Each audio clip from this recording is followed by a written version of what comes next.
जिस दिन दूर चली जाऊंगी ना, उस दिन पिंजरे से आजाद पक्षी की तरह ऊंचे आसमानों का सैर करूंगी और किसी के रोकने पर भी ना रुकूंगी। जिस दिन दूर चली जाऊंगी। भोले मन को ये ना पता था कि वो मुझसे जाने अनजाने में क्या बुलवाए जा रहा है। घर पे माँ बाप के छत्रों छाया में रहना अब इस फड़फड़ाती चिड़िया को कहाँ गवारा था। अब तो बस उसे उड़ना था, बहकना था, लंबा सफर तय करना था। आ गया वो दिन भी जिसका इंतजार दिल को बेसब्री से हो रहा था।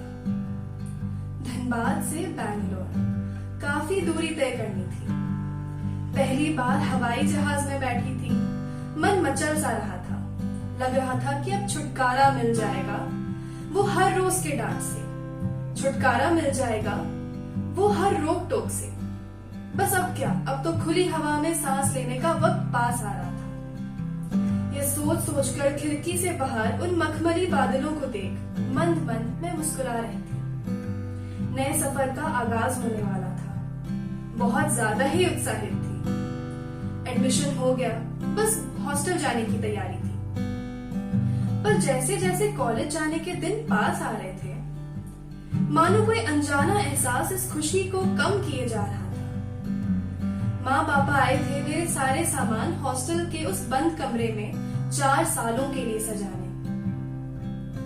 जैसे ही मैंने वहां कदम रखा, मानो सामने से किसी ने धक्का देकर कहा, नहीं मत आओ, ये जगह बिल्कुल तुम्हारी कल्पना के विपरीत है। मैंने खुद को संभाला और आगे बढ़ी। मंजर देख मैं हतप्रभ रह गई। छोटा सा कमरा, मटमैली दीवारें, 3 लोगों के लिए धीमी गति में घूमता सिर्फ एक पंखा, धूल से ढका एक मेज और उससे सटा एक बिस्तर जिसकी चौड़ाई शरीर को उसमें समेटने भर के लिए ही काफी थी। पल भर के लिए लगा किसी कैद खाने में आ गई। जैसे जैसे सारी चीजें अपने जगह पर रखी जा रही थी, मुझे घर के हर वो कोने याद आ रहे थे जहां इनका बसेरा हुआ करता था। देखते ही देखते समय पार हो गया और आ गई वो घड़ी जब माँ पापा को मुझे उस भीड़ की तन्हाई में अकेला छोड़ जाना था। अंधेरे में कैद निकलने की चाह रख रहे बच्चे की तरह आंखों से आंसू बहने को जैसे तड़प रहे थे। दिल जैसे रोता बिलखता जा रहा था। शरीर में जैसे एक अजीब सी कंपन होने लगी थी।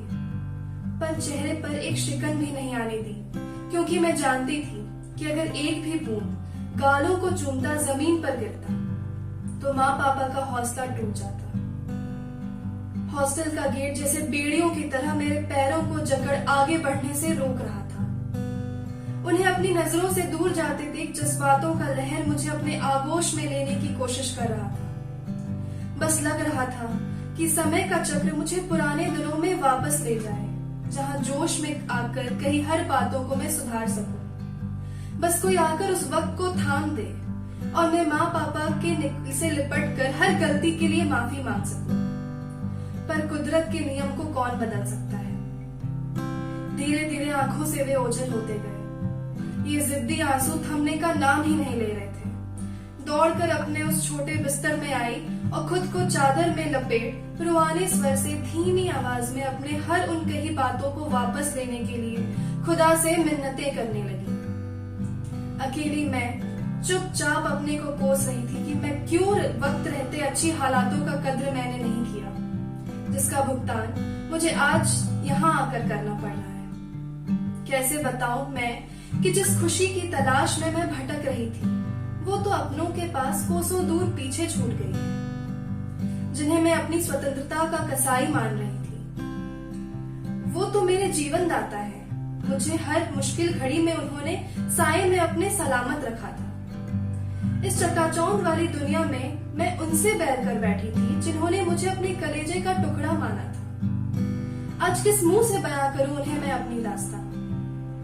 कैसे बताऊं कि चुभती है आंखों में अब वो सारी चीजें जिनसे कभी आकर्षित हुआ करती थी। कैसे बताऊं कि आजादी भरी जिंदगी में दम घुटता है मेरा। वापस चाहिए मुझे वो तेरा आंचल माँ, जिसमें मैं खुद को महफूज रख सकूं।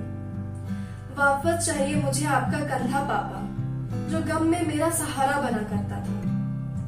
वापस चाहिए मुझे हर वो लम्हे जो बस अब मीठी यादें बन बक्से के किसी कोने में बंद है। समझ आ गया है कि शायद अब यही किस्मत है और इसे अपनाने में जितना देर करूंगी उतनी ही तकलीफ झेलनी पड़ेगी। स्वीकार कर लिया है मैंने मुकद्दर की इस चुनौती को, पर कहीं ना कहीं अब भी वो पुराने भद्दे व्यवहार को लेकर शर्मिंदा हूँ, जिसके वजह से मैंने अपने माँ बाप के दिलों पर न जाने कितनी चोटें पहुंचाई थी।